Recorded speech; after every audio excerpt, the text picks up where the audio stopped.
ফিলিস্তিন জিন্দাবাদ, ফিলিস্তিন জিন্দাবাদ।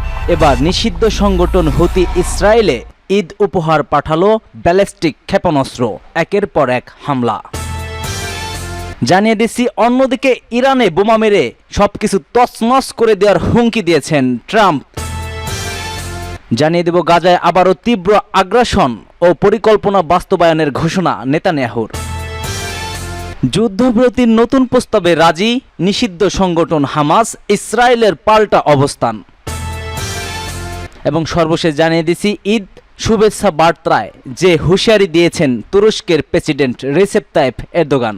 এতক্ষণ শুনছিলেন সংবাদ শিরোনামগুলো, এবার বিস্তারিত। তবে তার আগে কে কোন জেলা থেকে আমাদের ভিডিওটি দেখছেন এবং শুনছেন জানিয়ে দিন কমেন্ট সেকশনে। আরও কমেন্ট করে জানিয়ে দিন আপনি ফিলিস্তিনকে কতটা ভালোবাসেন। ভিডিওটি ভালো লাগলে একটি লাইক করবেন। পরবর্তী আপডেট পেতে চ্যানেলটিকে সাবস্ক্রাইব করার অনুরোধ থাকবে। ইসরায়েলে ব্যালিস্টিক ক্ষেপণাস্ত্র হামলা হুতির। ইসরায়েল ব্যালিস্টিক ক্ষেপণাস্ত্র হামলা চালিয়েছে ইরান সমর্থিত নিষিদ্ধ সংগঠন ইয়েমেনের বিদ্রোহী গোষ্ঠী হুতি। তবে এই হামলায় তাৎক্ষণিকভাবে কোনো ক্ষয়ক্ষতি কিংবা হতাহতের খবর পাওয়া যায়নি। ইয়েমেন থেকে ছোড়া এই ক্ষেপণাস্ত্র গুলি চালিয়ে ভূপতিত করা হয়েছে বলে জানিয়েছে ইসরায়েল। ইসরায়েলি সেনাবাহিনী বলছে, ইয়েমেনের হুতিদের ছোড়া একটি ব্যালিস্টিক ক্ষেপণাস্ত্র ইসরায়েলি আকাশ সীমানায় প্রবেশের আগেই সেটি সফলভাবে ধ্বংস করা হয়েছে।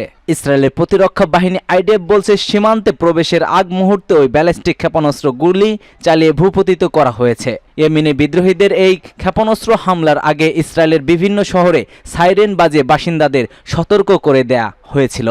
এর মধ্যে ইসরায়েলের মধ্য অঞ্চল জেরুজালেমের পার্শ্ববর্তী কয়েকটি শহর ও পশ্চিম তীরের হামলার উচ্চ সতর্কতা জারি করে ইসরায়েল বাহিনী। ইসরায়েলি সংবাদ মাধ্যম টাইমস অফ ইসরায়েলের প্রতিবেদনে বলা হয়েছে, এসব এলাকায় দীর্ঘ সময় ধরে সাইরেন বাজিয়ে ক্ষেপণাস্ত্র হামলার বিষয়ে বাসিন্দাদের সতর্ক করে দেয় আইডিএফ। গত 18 মার্চ গাজা উপত্যকায় যুদ্ধবিরতি চুক্তি লঙ্ঘন করে নতুন হামলা শুরু করে ইসরায়েলি প্রতিরক্ষা বাহিনী। এই হামলায় নতুন করে আরও প্রায় 1000 ফিলিস্তিনির প্রাণহানি ও হাজার হাজার ফিলিস্তিনি আহত হয়েছে। গাজা ইসরায়েলের সামরিক বাহিনীর নতুন অভিযানে প্রতিশোধে সেদিন ইসরায়েলে হামলা শুরু করে ইয়েমেনের হুতি বিদ্রোহী সম্প্রতি এই নিষিদ্ধ সংগঠনটি। ইরানে বোমা মারার হুমকি দিয়েছেন ট্রাম্প। মার্কিন প্রেসিডেন্ট ডোনাল্ড ট্রাম্প ইরানকে সতর্ক করে বলেছেন, তেহরান যদি তাদের পরমাণু কর্মসূচি নিয়ে ওয়াশিংটনের সঙ্গে সমঝোতায় না আসে, তাহলে দেশটির উপর বোমা হামলা ও শান্তিমূলক শুল্ক আরোপ করা হতে পারে।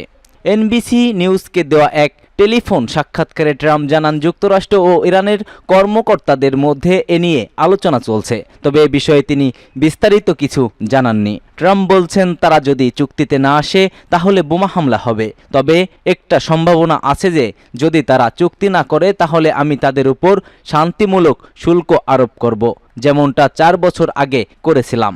এর আগে প্রেসিডেন্ট থাকাকালীন 2018 সালে ট্রাম্প যুক্তরাষ্ট্রকে ইরানের সঙ্গে 2015 সালের পরমাণু চুক্তি থেকে প্রত্যাহার করে নেন। ওই চুক্তির আওতায় ইরান তার পরমাণু কর্মসূচি সীমিত করার বিনিময়ে নিষেধাজ্ঞা থেকে মুক্তি পেয়েছিল, কিন্তু যুক্তরাষ্ট্র চুক্তি বাতিল করার পর ইরানের বিরুদ্ধে নতুন করে কঠোর নিষেধাজ্ঞা দেয়, ফলে দেশটি ইউরেনিয়াম সমৃদ্ধকরণ কার্যক্রম আরও বাড়ায়। তেহরান এখন পর্যন্ত কোনো সমঝোতায় রাজি হয়নি। ইরানের পররাষ্ট্রমন্ত্রী আব্বাস আরাকচি জানিয়েছে, প্রেসিডেন্ট ট্রাম্পের পাঠানো এক চিঠির জবাব দেওয়া হয়েছে, যা ওমানের মাধ্যমে পাঠানো হয়েছিল। চিঠিতে ট্রাম্প নতুন একটি পরমাণু চুক্তিতে পৌঁছানোর আহ্বান জানিয়েছেন। পশ্চিমা দেশগুলো ইরানকে পারমাণবিক অস্ত্র তৈরির গোপন পরিকল্পনার অভিযোগে অভিযুক্ত করেছে। তারা বলছে, দেশটি যে মাত্রায় ইউরেনিয়াম সমৃদ্ধ করছে তা বেসামরিক পারমাণবিক শক্তির প্রয়োজনের তুলনায় অনেকটাই বেশি। তবে ইরান বরাবরই দাবি করে আসছে, তাদের পরমাণু কর্মসূচি সম্পূর্ণ শান্তিরূপ এবং শান্তিপূর্ণ কেবল জ্বালানি উৎপাদনের উদ্দেশ্যেই পরিচালিত হয়ে থাকে।